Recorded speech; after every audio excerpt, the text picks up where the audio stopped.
Good afternoon and welcome to CoreTV News on the Hour. I am Olajumoke Olatiji. President Muhammadu Buhari will leave Abuja on Tuesday for New Delhi to participate in the third summit of the Indian-Africa Forum, which was established in 2008 as a official platform for the advancement of mutually beneficial relationships between India and African nations. President Buhari, the Indian Prime Minister Narendra Modi, and other participating heads of state and government at this year's summit, which follows the second summit held in Addis Ababa in 2011. Will deliberate on issues currently of common concern to their countries, such as climate change and international terrorism. They are also expected to discuss additional measures aimed at boosting joint collaboration to accelerate the pace of socio-economic development in Africa and India, as well as further cooperation for the alleviation of poverty and the eradication of hunger, disease and illiteracy. He will also meet with chief executive officers of Indian companies with existing or prospective interest in Nigeria before returning to Abuja on Friday, October 30th. At the River State Election Position Tribunal sitting in Abuja has nullified the election of Governor Nyesom Wike. The Justice Sulaiman Ambrose-led tribunal also ordered fresh governorship election in the state. Abiola Luwali has more from the tribunal. The tribunal was filled with the supporters of the All Progressives Congress and their People's Democratic Party's counterparts as early as 8 a.m., all waiting anxiously for the arrival of the tribunal judges. And as soon as they arrived at 10 a.m. kick, the day's proceedings began. For about 2.5 hours, Justice Sulaiman Ambrose read the judgment, which titled in favor of the APC in nullifying the April 11 governorship election in the state. The tribunal held that it was characterized with violence and intimidation of voters. The tribunal added that its conduct contravenes the Electoral Act and the witnesses brought by the PDP failed to prove their case beyond reasonable doubt, while the counsel to the petitioner described the ruling as a welcome development. That of the PDP is insisting on filing an appeal. Another election to be conducted. The election that brought him in has been invalidated. Yes. And you know that this is the first year in the judicial ladder. We have instructions because this judgment has raised several issues that must be tested on appeal. We still have the Court of Appeal, we still have the Supreme Court. And we will all remember that even the Supreme Court has fixed Tuesday next week to deliver judgment on the jurisdiction of this same tribunal. The ruling was greeted with jubilation from the APC supporters in the vicinity of the tribunal venue.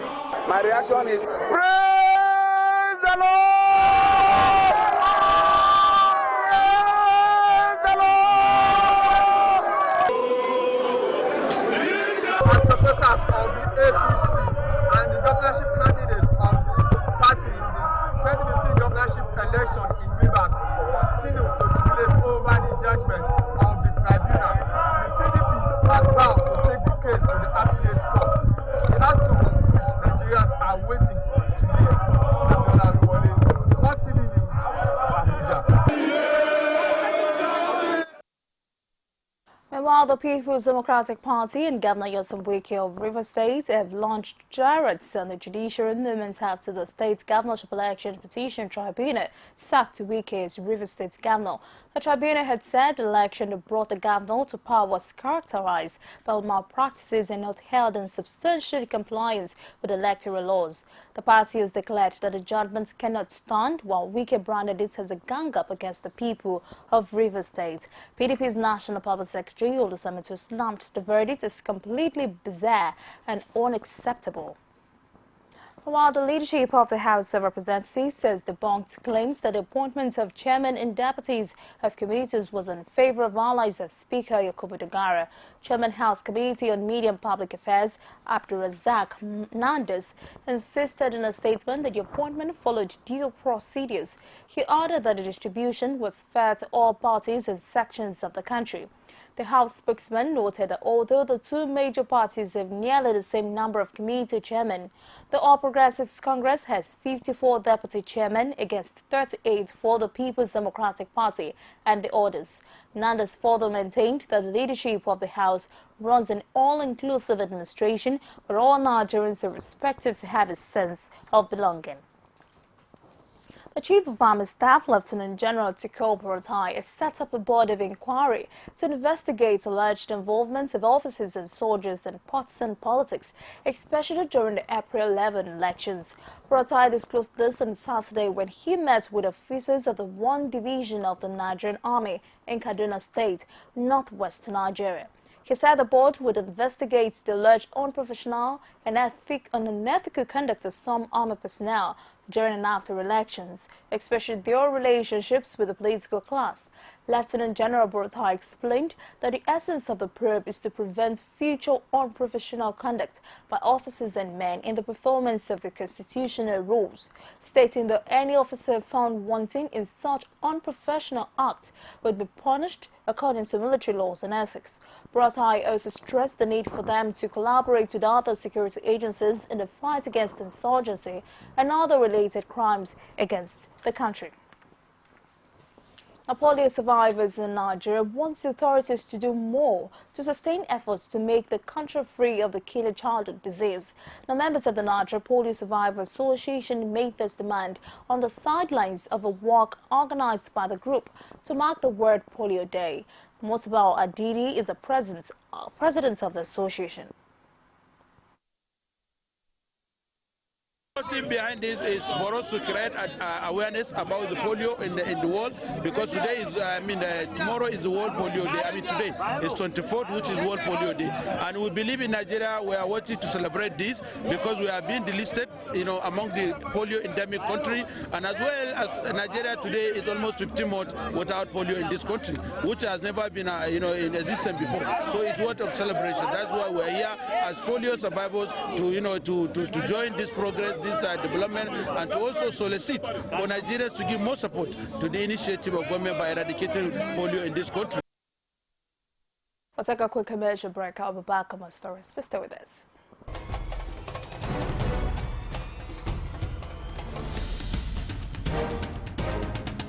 This is what the people are saying.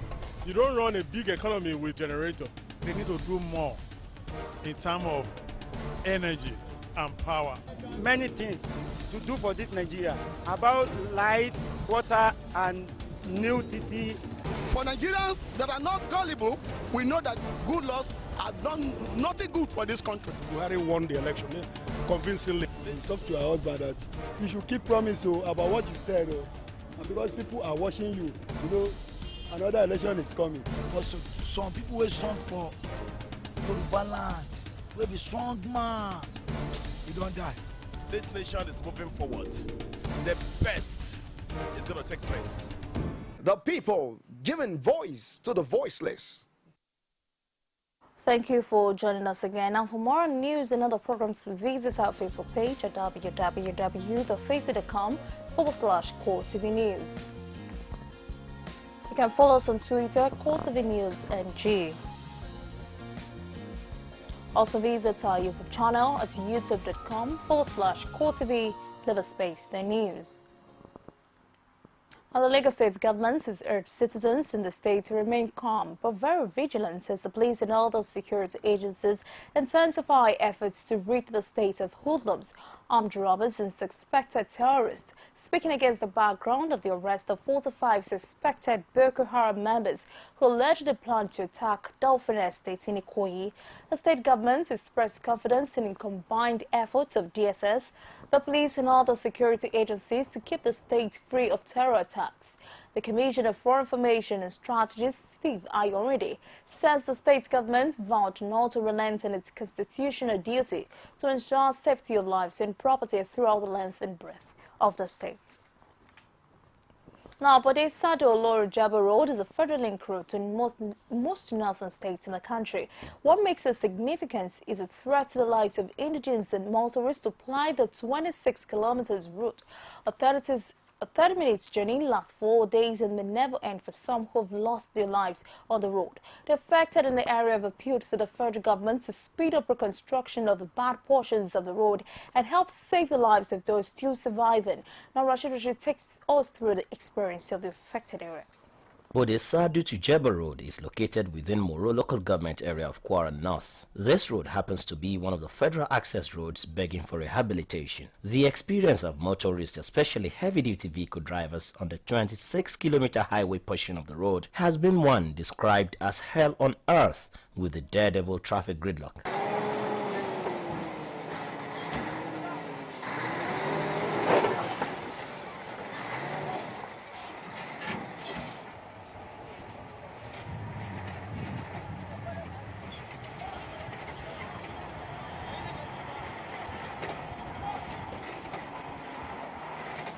Vehicles take turns to maneuver the bad portion of the road to avoid a fall, like some unlucky motorist who fell victim of a great fall by the roadside. Narrating his ordeal on the road in question, this driver says he has spent 4 days on the road on an occasion when he got stuck due to the bad road. I'll be here some Monday, Sunday now, but now we don't do here now. No way, no going, no coming.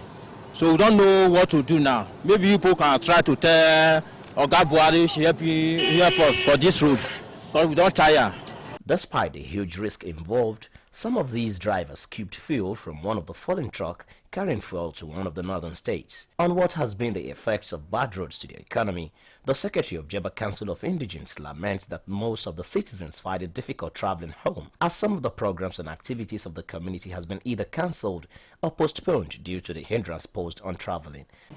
Honestly, it is very disastrous, sir. If you see, I am coming all the way from Iloni with a commercial car. On getting to Bodesadu, I have to get down and take my bike and call for bike. Honestly, from Bodesadu to Jeba, it takes me 7 hours. You can imagine where we normally fly just for 30 minutes. I am coming from Iloni, get to Bodesadu. I found it very difficult to pass. The Deputy Speaker of Kwara State House of Assembly, who is an indigene of Jeba, explained that several letters have been written to appropriate authorities on the deplorable condition of the road with no response. He, however, made a plea to President Muhammadu Buhari to effect the quick repair of the road. People are dying. People who are delayed on that road. Many things are happening on that road. Killing of people. Market are paralyzed. Trailer on the road for many days.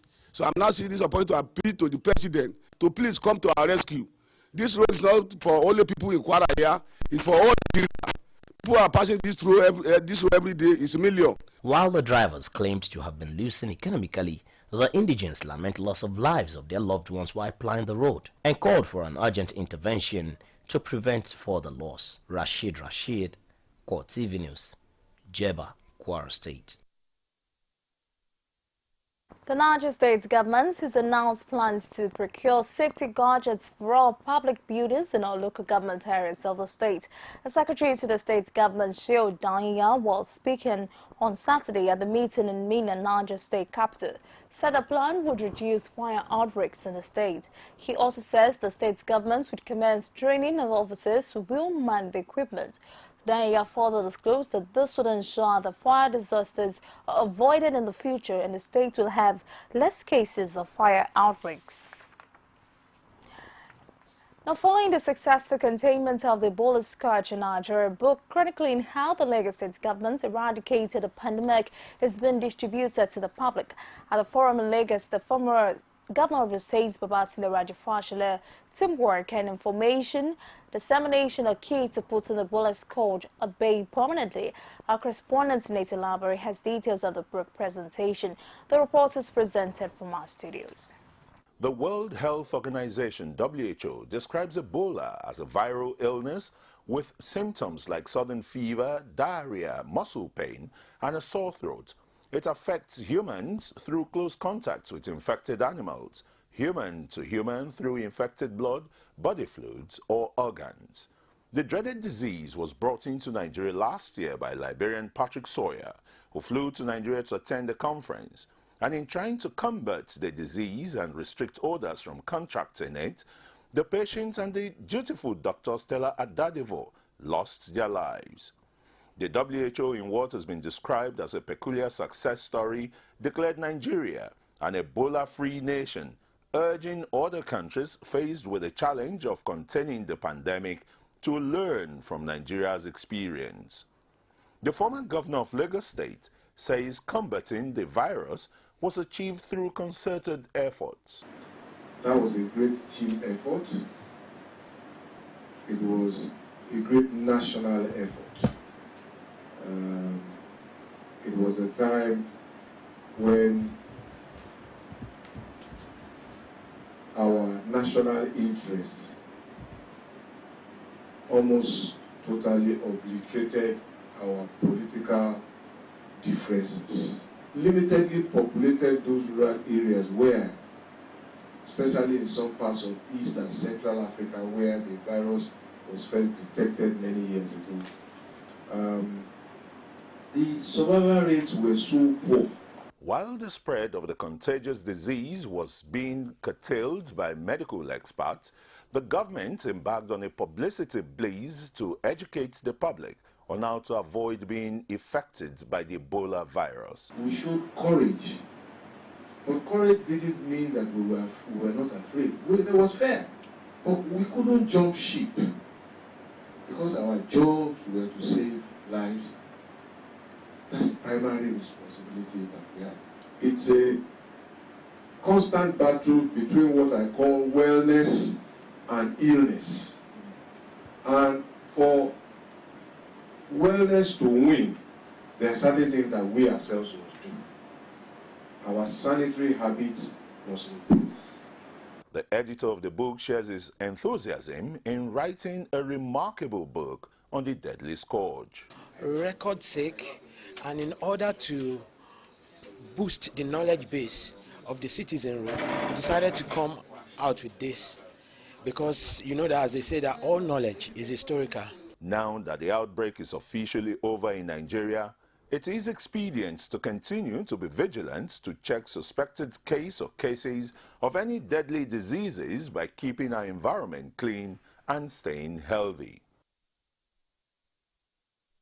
The Central Bank of Nigeria has dismissed the call for further devaluation by the Emir of Kano and immediate past governor of the bank, Malam Mohammed Sanusi II, saying there would be no further devaluation of the naira.